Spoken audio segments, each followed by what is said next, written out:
SQC1 very simple topic guys, let us quickly understand. इस chapter में हम लोग क्या क्या देखने वाले हैं, क्या क्या सीखने वाले हैं, राइट। सो पहले हम लोग देखेंगे कि SQC1 कहां कहां एप्लीकेबल है। So we will discuss about applicability. फिर वी विल सी कि क्या ऑब्जेक्टिव है इस चैप्टर का, SQC1 का क्या ऑब्जेक्टिव है। एंड फिर हम लोग कुछ कुछ छोटा मोटा डेफिनेशंस पार्ट देखेंगे। एंड लास्ट में लास्ट फाइनल क्वेश्चन, फिर ये चैप्टर आपके पॉकेट में, उसका नाम है कि 7 elements of system of quality control, right. उसके लिए हमने एक प्यारा सा निमोनिक बनाया है, M head and 7 elements of system of quality control. ये लास्ट पॉइंट है एंड फिर पूरा चैप्टर आपके दिमाग में, right guys. So simple topic SQC1, let's get started. एक वैलिड क्वेश्चन जो आप पूछोगे, सर ये ऑडिट पीडीएफ 4.0 का नोट्स कहां मिलेगा? आपको टेलीग्राम चैनल ज्वाइन करना है, टेलीग्राम ऐप आप डाउनलोड कर लो प्ले स्टोर से एंड वहां पे सर्च करो CA Ravi Agarwal original, right. You will get inside my Telegram channel, वहां पे नोट्स मैंने अपलोड कर दिया है, right guys. So without wasting further time चलो स्टार्ट करते हैं। SQC1, सर SQC1 क्या ये स्टैंडर्ड क्वालिटी कंट्रोल से रिलेटेड है? यस, बट सर मैंने एक स्टैंडर्ड पढ़ा था जिसका नाम है SA220, वो भी तो क्वालिटी कंट्रोल से रिलेटेड था। यस गाइस, बट डिफरेंस है। देखो SA220 में क्या होता था, वो quality control for an audit of financial statement के लिए था। जब आप ऑडिट करने के लिए जाते हो और अब जब आप फाइनेंशियल स्टेटमेंट को एक्चुअल में ऑडिट करते हो, तो ऑडिट करते टाइम आपको एक स्टैंडर्ड लगाना है जिसको कहते हैं SA220, राइट। जब आप ऑडिट कर रहे हो, आप ऑडिटर हो, आप फाइनेंशियल स्टेटमेंट को ऑडिट कर रहे हो, तो ऑडिट करते टाइम जो ऐसे आपको फॉलो करना पड़ेगा वो है SA220, राइट। बट SQC1 क्या है? Quality control for firm. अगर आप CA फर्म हो, राइट, अगर आप ऑडिट करते हो, राइट, आप ऐसे फर्म हो जो ऑडिट करते हो, तो आपको फर्म के अंदर एक स्टैंडर्ड फॉलो करना पड़ेगा जिसका नाम है SQC1, right guys. Difference clear हुआ कि SQC1 क्या है और SA220 के बीच में क्या डिफरेंस है। SA220 क्या है? Quality control for audit of financial statement, right. आप ऑडिट करने गए, आप ऑडिट करते टाइम जो स्टैंडर्ड को अप्लाई करते हो, जो स्टैंडर्ड को कंप्लाई करते हो, उसको कहते हैं SA220, राइट। अगर फर्म हो, आप ऑडिट करते हो, तो फर्म के अंदर कौन सा ऐसे अप्लाई होगा, वो है SQC1, राइट। सो एप्लीकेबिलिटी के बारे में डिस्कस करते हैं। Applicable to all the professional accountant firm. कहां पे एप्लीकेबल है ये? To all the professional accountant firm, right. इसका ऑब्जेक्टिव क्या है? ऑब्जेक्टिव जो इसका है वो सेम है as per SA220, right. But एक डिफरेंट ऑब्जेक्टिव है कि ये कहां पे एस्टैब्लिश किया जाता है। SQC1 कहां पे एस्टैब्लिश किया जाता है? ये एस्टैब्लिश करता है एक सिस्टम ऑफ क्वालिटी कंट्रोल, कहां पे? फर्म में, right. So establish the system of quality control in firm, right. And जो दूसरा ऑब्जेक्टिव है वो सिमिलर है टू SA220। क्या है सर वो? एक बार वापस से बता दो। To provide reasonable assurance, reasonable assurance provide करता है। SQC1 का ऑब्जेक्टिव ये है कि ये रीजनेबल एश्योरेंस प्रोवाइड करता है कि फर्म एंड फर्म के लोग, पर्सनल, ठीक है, कंप्लाई कर रहे हैं SA के साथ और कंप्लाई कर रहे हैं लॉ के साथ, ठीक है। एक दूसरा रिपोर्ट जो इशू हुआ है वो एप्रोप्रिएट हुआ है, राइट। सो क्या ऑब्जेक्टिव है? ऑब्जेक्टिव ये है कि फर्म एंड फर्म के लोग जो है वो कंप्लाई करें SA लॉ के साथ, एंड रिपोर्ट जो इशू हो रहा है वो एप्रोप्रिएट है, right. So objective is similar to SA220। कुछ कुछ डेफिनेशंस है वो हम लोग देख लेते हैं quickly. Definition number 1, engagement team क्या होता है? अरे यार, ऑडिट जो कर रहे हैं, जो लोग भी ऑडिट कर, जो लोग भी इन्वॉल्व है ऑडिट करने में, जैसे जो भी पर्सनल है जो ऑडिट कर रहे हैं, परफॉर्मिंग एंगेजमेंट, ठीक है, उसको क्या कहेंगे अपन? They are the part of engagement team. क्या सर एक्सपर्ट भी इंक्लूड हो जाएगा क्या इसके अंदर एंगेजमेंट टीम के डेफिनेशन में? हाँ, हो जाएगा। इंक्लूडिंग एनी एक्सपर्ट जो कि कॉन्ट्रैक्टेड किया गया था फर्म के द्वारा इन कनेक्शन विद एंगेजमेंट, ठीक है। So all the personnel performing an engagement will be the part of engagement team including expert, जिसका हेल्प अपन लिए थे, राइट। नेक्स्ट आता है definition engagement partner. Sir engagement partner क्या होता है? कौन होता है एंगेजमेंट पार्टनर? बाबा एंगेजमेंट पार्टनर वो बंदा होता है जो परफॉर्म करता है audit on behalf of the firm, ठीक है, जो परफॉर्म करता है audit on behalf of the firm and report issue करता है, ठीक है। क्या वो प्रैक्टिस CA होगा या CA इन प्रैक्टिस होगा? Engagement partner. नेक्स्ट आता है engagement quality control review. Sir engagement quality control review क्या होता है? रिव्यू मतलब क्या होता है? इवैल्यूएट करना। तो एंगेजमेंट क्वालिटी कंट्रोल रिव्यू क्या होता है? यहां पे आप इवैल्यूएट करते हैं दो चीज।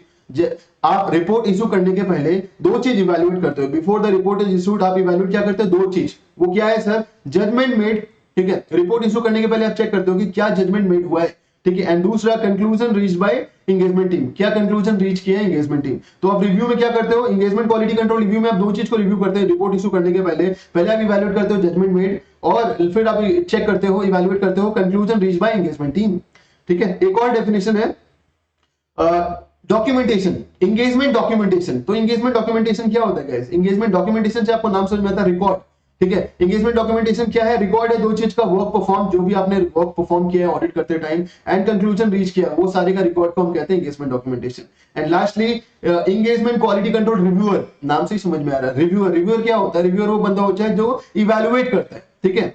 ऊपर में अपन पढ़े एंगेजमेंट क्वालिटी कंट्रोल रिव्यू, जहां पे अपन इवेलुएट करते हैं, रिव्यू करते हैं, इवेलुएट करते हैं। बट रिव्यूअर क्या हुआ? बंदा जो इवेलुएट करता है, रिव्यूअर, पर्सन हु इवेलुएट, कौन होगा? ऑब्वियसली सीए होगा, ठीक है। अगर फर्म के अंदर पार्टनर जो होंगे, ठीक है, वो रिव्यूअर बन सकते हैं, और अदर पर्सन भी बन सकते हैं फर्म के अंदर जो है, but must be a member of ICI, ठीक है। क्वालिफाइड एक्सटर्नल पर्सन भी आ सकता है क्या? हाँ, आ सकता है क्वालिफाइड एक्सटर्नल पर्सन, बट उसके पास सफिशिएंट एंड एप्रोप्रिएट एक्सपीरियंस होना चाहिए, राइट गाइस। तो मेरे को एक क्वेश्चन दिमाग में आ रहा है, मैं आपसे पूछना चाहूंगा, who will establish and maintain the system? ठीक है, ये जो सिस्टम ऑफ क्वालिटी कंट्रोल है, इसको कौन एस्टैब्लिश करेगा, इसको कौन मेंटेन करेगा? जो फर्म के अंदर जो स्टाफ होता है, जो पार्टनर होता है, वही करेगा ना, ठीक है। एंड लास्ट क्वेश्चन इस चैप्टर का, एंड फिर chapter inside your pocket, that is elements of system of quality control. कितने एलिमेंट्स होते हैं सिस्टम, कितने एलिमेंट होते हैं सिस्टम ऑफ क्वालिटी कंट्रोल? 7 होते हैं। कितने एलिमेंट्स होते हैं सिस्टम ऑफ क्वालिटी? देखो मैं इसको लास्ट में प्रॉपर तरीके से नोट्स आपको यहाँ पे निमोनिक के साथ बता रहा हूं। 7 elements of system of quality control. कितने एलिमेंट्स होते हैं सिस्टम, कितने एलिमेंट्स होते हैं सिस्टम ऑफ क्वालिटी कंट्रोल? 7, ठीक है। क्या है सर वो? निमोनिक बता दो प्लीज, कंट्रोल नहीं हो रहा है। Aim held, AIM aim, HELD held, ठीक है। So 7 elements of system of quality control is aim held. 7 elements of system of quality control is aim held, AIM aim, HELD held, ठीक है। Aim क्या है? A is acceptance and continuance of client relationship, acceptance and continuance of client relationship. I क्या है? Independence, I is independence. M is monitoring, M is monitoring, aim. Once again, what is the question? 7 elements of system of quality control. What is it? Aim held, right? ये mnemonic कहीं नहीं मिलेगा आपको। Aim, A is acceptance and continuance of client relationship. A. I is independence. M is monitoring, and next is held. H is human resource. E is ethical requirement. L is leadership responsibility, and D is documentation. So we will discuss this in detail, and then the chapter is done. So once again, what are we studying? क्या question का नाम है? 7 elements of system of quality control. What is it? Aim head. Once again, aim. A is acceptance and continuance of client relationship. I is independence. M is monitoring. Head. H is human resource. E is ethical requirement. L is leadership responsibility, and D is documentation. Let's discuss this question in detail, and the chapter is done.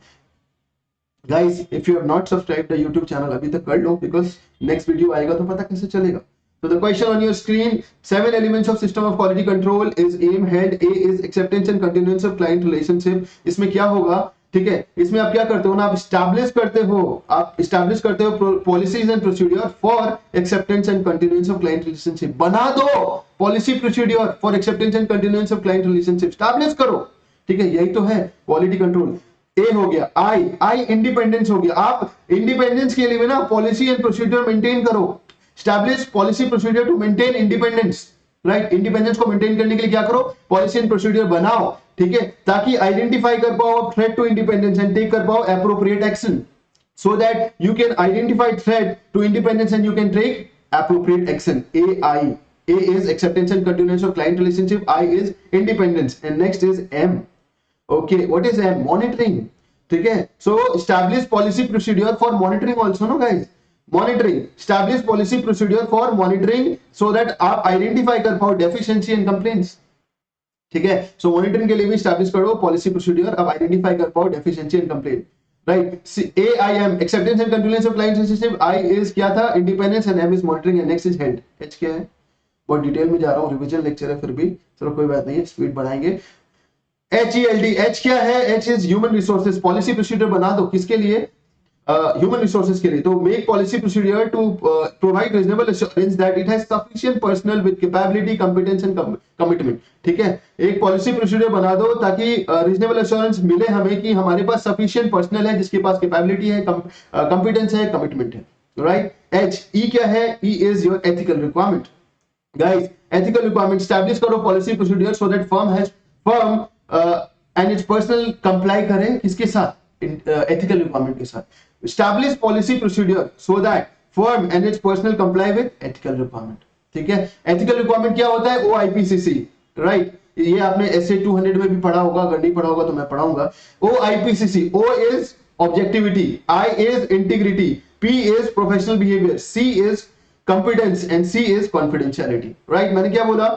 E, HELD, E is ethical requirement. Ethical requirement के लिए आपको क्या करना पड़ेगा? Establish करना पड़ेगा policy procedure so that firm and its personnel comply with ethical requirement. And ethical requirement क्या है? OIPCC. O is objectivity, I is integrity, P is professional behavior, C is competence and C is confidentiality. HELD, L क्या है? Leadership requirement यार. Leadership requirement के लिए आपको क्या करना पड़ेगा? Establish करो ना policy procedure so that CEO MD has taken ultimate responsibility for quality control. ठीक है? पॉलिसी प्रोसीजर बना लो ताकि सीईओ एमडी जो है अल्टीमेट रिस्पांसिबिलिटी ले क्वालिटी कंट्रोल के लिए. एलडी, डी क्या है? डॉक्यूमेंटेशन. भाई डॉक्यूमेंटेशन के भी पॉलिसी प्रोसीजर बनाओ ना. ठीक है, establish policy procedure for documentation. अगर जो फर्म है तुम्हारा, जो सीए फर्म है वो लार्ज फर्म है, तो आप क्या करोगे? इलेक्ट्रॉनिक डेटा बेस बनाओगे टू डॉक्यूमेंट. ठीक है, अगर स्मॉल फर्म्स है तो उसके लिए आप क्या करोगे? इनफॉर्मल मेथड यूज करोगे डॉक्यूमेंटेशन के लिए, जैसे मैनुअल नोट्स हो गया, चेकलिस्ट हो गया, फॉर्म हो गया. Right, so what are we starting? We are starting SQC1. ठीक है, SQC1 क्या है? ये है क्वालिटी कंट्रोल फॉर फर्म. कैसा फर्म? क्वेश्चन आता है. क्वालिटी कंट्रोल फॉर फर्म आप कह रहे हो, कैसा फर्म? जो कि ऑडिट करता है, ठीक है, जो कि रिव्यू करता है फाइनेंशियल स्टेटमेंट, अदर एश्योरेंस करता है एंड रिलेटेड सर्विस एंगेजमेंट करता है. Right, so how was the chapter guys? I believe you loved it. And aim held, please भूलना मत. ठीक है, वन सेकेंड. एम हेल्ड क्या है?